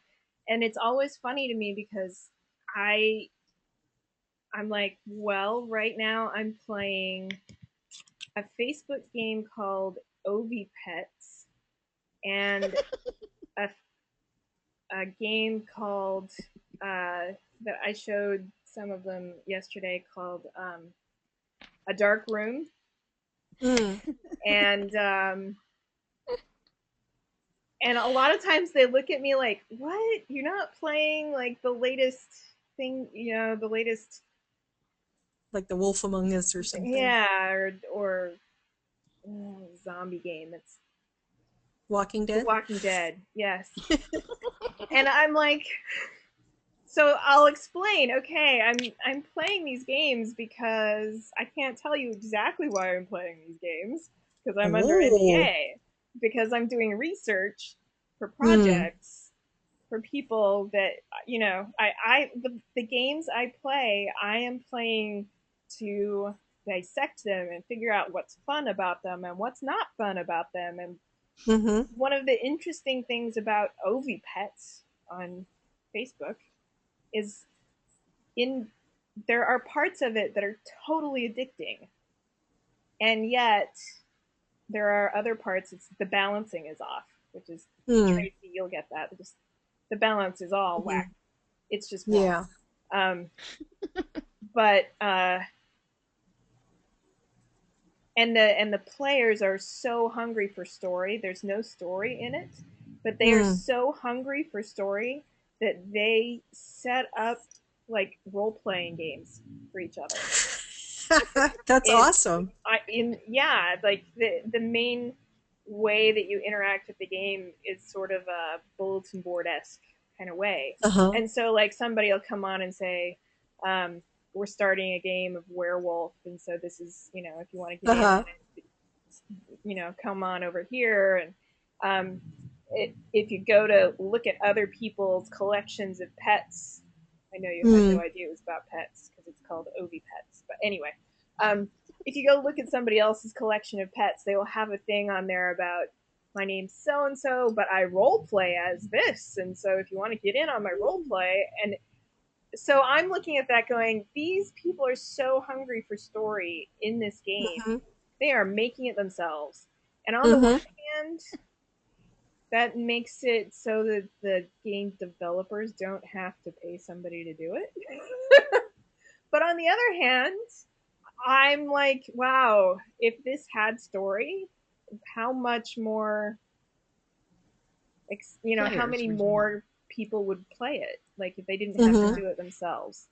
And Mm-hmm. yet there are it's a breeding game. If you're interested, it's like one of those things that, oh, if I breed the pink dog Mm. with the blue dog, I'll get a purple dog. well, you get an egg that in 12 hours hatches into a purple dog. They Yeah, know nothing about real I animals. know, yes. Well, and it's always very amusing because if you breed two of them together, they get a little heart. It's like, yes, it's all Aw. about love. Aw. It's kind Absolutely. of like Viva Pinata. So, anyway, so I definitely like they have enough interesting things about it that, man, I want to come back in 12 hours and find out what my pet looks like, that I just, Mm.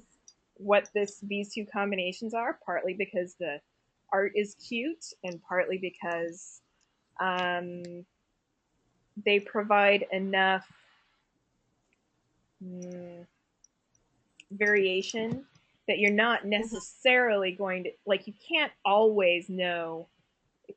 You know what? Let's just go look at my Facebook over pets game, since that's what you're talking about. No.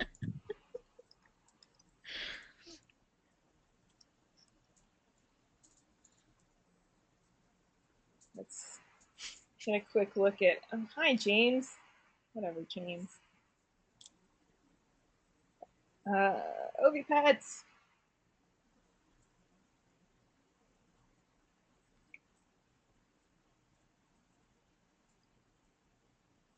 All right. So, big deal is that since it's Halloween, they have recently allowed you to, if you have paid money, if you're a paid user, they've allowed you Mm. to get bats, not dragons. That was last year's. But yeah, so uh,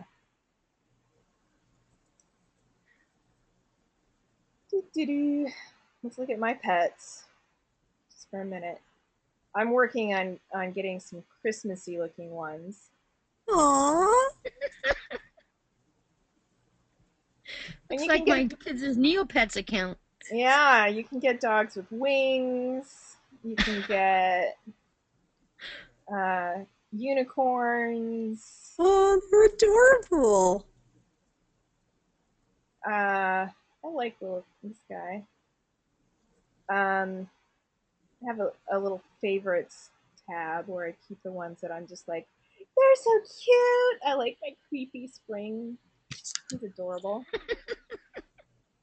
And mutations like that come up. So here's where I'm going to have to be careful about exactly why I talk about it. But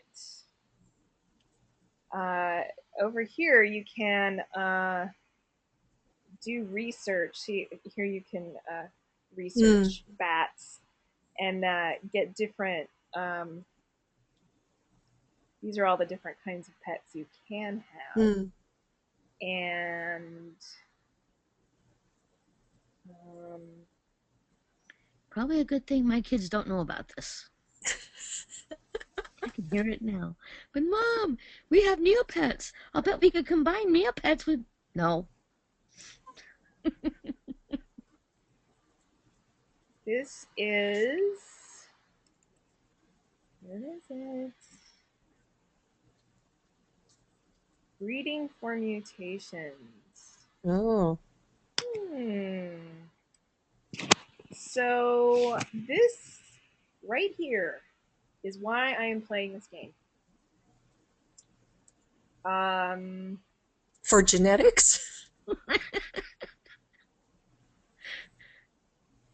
yes, because Hmm. this is something that a student in a biology class would be tested on. Ah. This is called let's find the name of it again, a Punnett square. This is a Punnett square. And they are teaching you how to figure out, using a Punnett square, whether or not you're, how to breed things together and whether or not you're going to get the mutation that you want, Hmm. if that makes sense. So you can see that Right, right. he's got a platypus tail, and this one shows a double tail but carries a platypus tail. So if you breed these two together, because the mother shows a double tail, which is the most dominant, but carries a platypus tail, and the father shows a double tail, most dominant, but carries a platypus tail. So then, anyway, I'm sorry, I'm delving Hmm. into the genetics of it, but that's the entire point. Is Yeah. that it makes this like, oh man, I want to get that double tail on my cat. Hmm. So how do I do it? and Right. they actually follow the rules of actual genetics. Um, That's really cool. and like they won't allow you to do too much inbreeding, and they explain why. Uh-huh. Um, and they do a few things like how do you get a pure color, because the ones that are pure are more dominant than others, and Mm. um, anyway. But this That's really right cool. here is why I am playing this game. So Interesting. it it It's ends. science. It's science Yeah. and it's fun. Well, this Yeah. is what I'm playing now. I don't know if you can see that. Can you see this? Type it in your chat. Type it in your chat window. In the chat window. I can't Okay, see what. wait. How embarrassing to admit this. Yeah.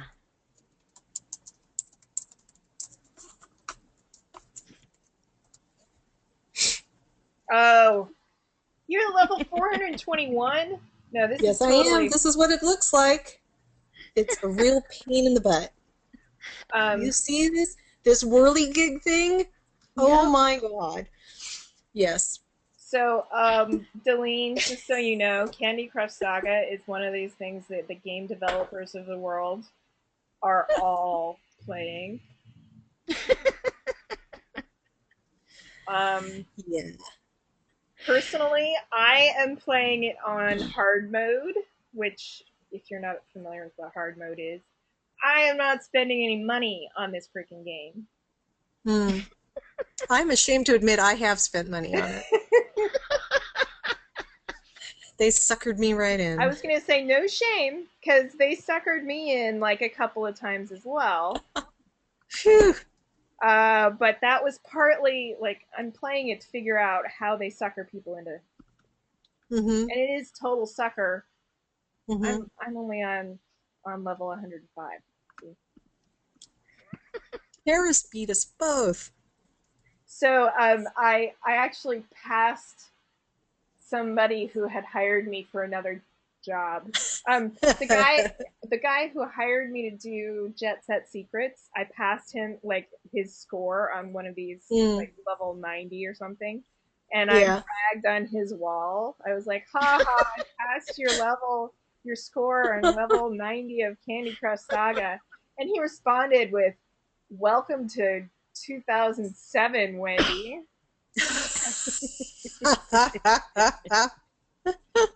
Yeah, it's been out Therefore, for a while, but Tracy, your level mm, 421 is nothing to be I ashamed know of. It is, it's in very fact, depressing. a Well, badge of you know, honor. But yes, Candy Crush, mm, because we all hate it, but we all love it at the same it's time. true. It's true. So, Oh. Anyway, so yeah, so that's my current thing, and it is funny because it's like a game with no real story, and yet they have actually wrapped around the different segments of oh yeah, the they've got game that you're story in working it. through. They have little stories that started and ended. So it's kind of cool to see that even in a game like this, which is just a basically match three kind of a game, they see the significance of having a story put into it. Yes, So, you're all Hmm. gonna watch me fail at this for the umpteen millionth time because it's just sitting here staring at me, so I have to finish playing it. you feel I compelled. do, because Well, you can make a bomb up here. I'm pointing like you can see my finger. I, I know. I'm like, since you're at level 421, you obviously know how to play How this to way game the better than I. system. Mm-hmm. Oh, yeah, baby. You're like, you're totally messing this up, Wendy. I'm trying to help. This is not my forte. This is not my game. Match Mm. three. I can't think far enough in advance to have match I mean three that in that anything. is a problem that I have too. I look at it And I know, like, I've been on level 421 for weeks now, and I look at it and I know that every one of these levels has some secret methodology to it, that they want you to play in a certain way. And I have yet to figure it out for the level that I'm on, but Well, mostly it's it is kind of cool. which upgrade they want you to buy. Yes, that too. Be honest. And maybe they're just mad because I've stopped buying them. That's no, seriously, they make it as soon as I stopped buying upgrades and things like that, it gets Hmm. nearly impossible to play. Hmm. So you're not Yeah. imagining that. Ah, okay. Well, I don't know if I feel better or worse. Well, I mean, hey, let's be honest. I'm also I can't stop analyzing games, right? So, Hmm. and obviously I'm gonna fail at this, so I'm just gonna do that right here because um, and now we're leaving that because otherwise I'll just spend the rest of this time playing Candy Crush Saga and not talking to you guys. So,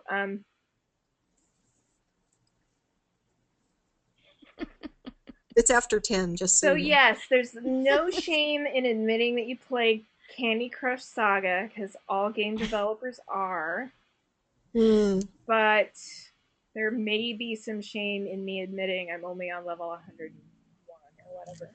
Apparently, Yeah, at everybody. least I'm at a good level. Yeah. Um, but yeah, I play a lot of other games too. It's just right now because of work, I don't have a lot of spare time, and I recently got the dog, and that's eaten up a lot of my time too. But I've finished all the Mass Effect games multiple times, Skyrim All multiple right. Since times. since you So mentioned yeah. Mass Effect, and I Hmm. have students ask me this question every time.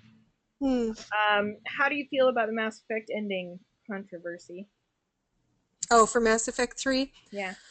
The first time I played through it, I mean, I mowed my way through it to get to the ending, and I got there like in a week, and I was just completely empty. I sat there watching it going, I don't even understand. I picked a color of light and I walked into it and what's going on? And, you know, these two people survived or am I imagining it? And, so I was completely So unhappy. so Um, for you, it barely even made sense. Is that what you're saying? it didn't make any sense at all to me. Mm-hmm. And things that are sort of gamification sorts of things, like you've spent all this time through all these games Mm-hmm. getting the armor that heals you, but at the very end, it's not working. And there's no real reason why, because you've been blown up before and come back to life. So there were some logical disconnects that made me unhappy. I mean, so unhappy I haven't played it to the end ever again with any of my other characters, even though I've played up to that point Huh. multiple times because I wanted to see how, all the previous relationships that my Yeah. various Captain Shepherds had, I wanted to see how those went forward in the last game, but But you didn't want to I see just the couldn't ending. bring myself to do the ending again. That's interesting. Did you get the expansion where they Hmm. gave you the alternate ending? I haven't played through that one yet either. I mean, I was so hurt by the first one, um, because I felt like they had just dropped the ball, completely dropped the ball, and it Mm. created a story ending that did not match anything that had gone before. So, I was going to say that I think what happened is that they set up some expectations and then didn't follow through on them. mm, Like they made you promises, implicit hmm promises, and that like your decisions will matter hmm and some things like that, and then didn't follow through on them at the very end. yeah, Um, yeah. From what but I read of it, I thought they were just kind of rushed for the ending, it sounded like. there are lots of different It theories, shouldn't have been. I but mean, because BioWare doesn't release a game until it's ready, or at least it didn't used to. Ah. So, they no they I'm from what I understand, that ending was intended, and like nobody pressured them into it or rushed them into Hmm. it or anything like that. It was they wanted that tragic ending. But instead of having it be a tragic ending where you feel like Hmm.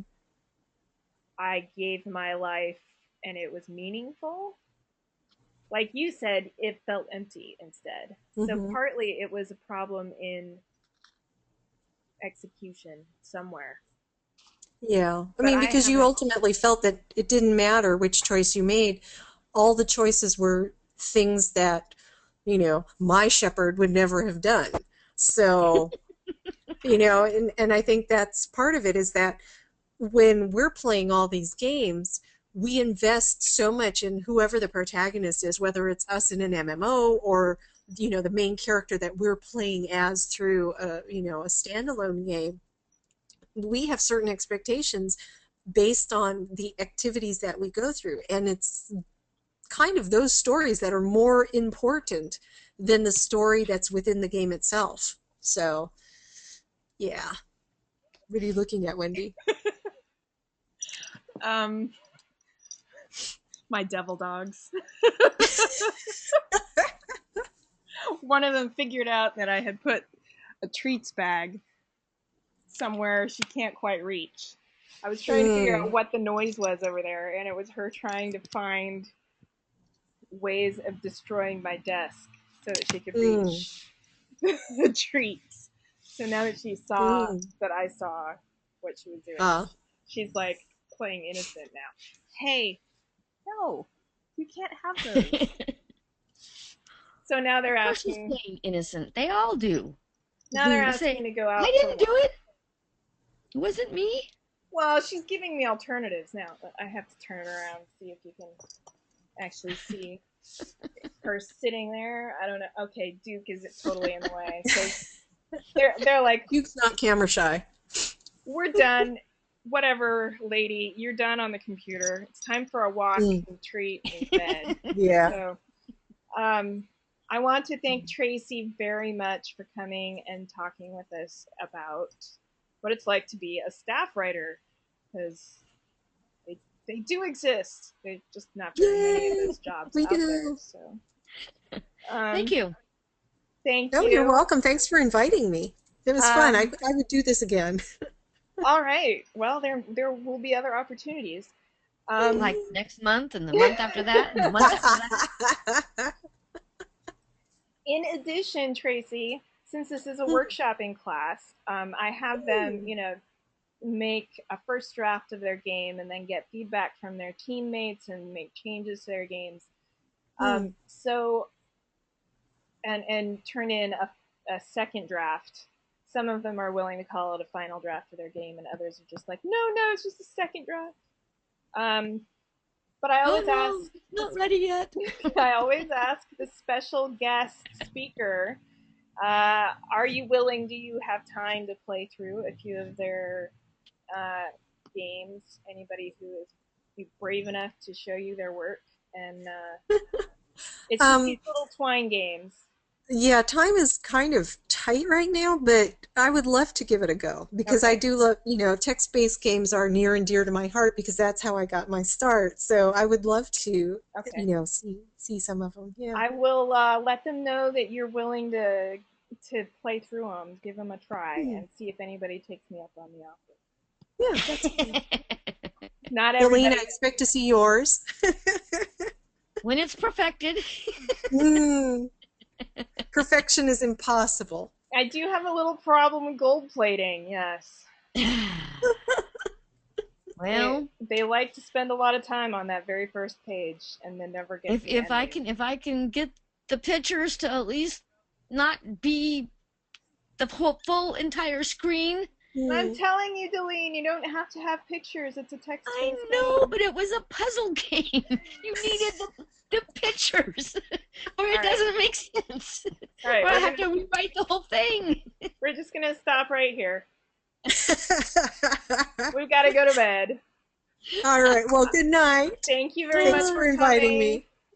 thank you. We'll have you another time. And I'm Okay. going to stop recording now. So